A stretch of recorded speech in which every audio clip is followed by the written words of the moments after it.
બસમાંથી ઉતર્યા બાદ રાજસ્થાનના 45 વર્ષીય યુવકનું ગુંદલાવ નજીક આવેલા હોટલના કમ્પાઉન્ડમાં તબિયત લથડતા મોત.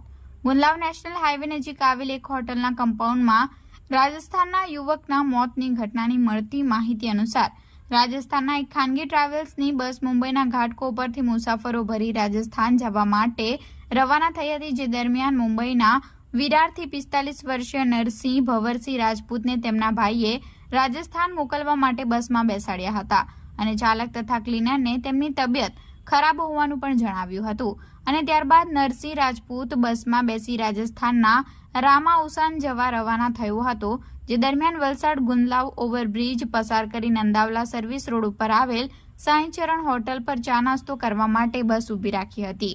જે દરમિયાન તમામ મુસાફરો બસમાંથી નીચે ઉતર્યા હતા અને તેમની સાથે નરસિંહ રાજપૂત પણ નીચે ઉતર્યો હતો અને ત્યારબાદ નરસિંહની તબિયત લથડતા તે હોટલના કમ્પાઉન્ડની સાઈડે ઉલટી કરી રહ્યો હતો.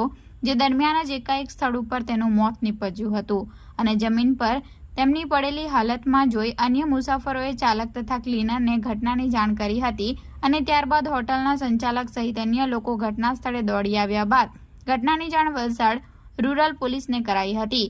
પોલીસની ટીમને ઘટનાની જાણ થતાની સાથે તાત્કાલિક ઘટના સ્થળે દોડી આવી હતી અને નરસિંહ રાજપૂતની તપાસ કરતા તેનું મરણ થયું હોવાનું જાણવા મળતા સેવાભાવી એમ્બ્યુલન્સ સંચાલક સાગરભાઈને ઘટનાની જાણ કરી સાગરભાઈની એમ્બ્યુલન્સ મારફતે લાશનો કબજો મેળવી લાશને પીએમ માટે સિવિલ હોસ્પિટલ ખસેડવામાં આવી હતી. સમગ્ર મામલે રૂરલ પોલીસની ટીમે ચાલક તથા ક્લીનર મારફતે સમગ્ર ઘટનાની માહિતી મેળવી મૃતકના પરિવારને ઘટનાની જાણ કરી વધુ તપાસ હાથ ધરી હતી.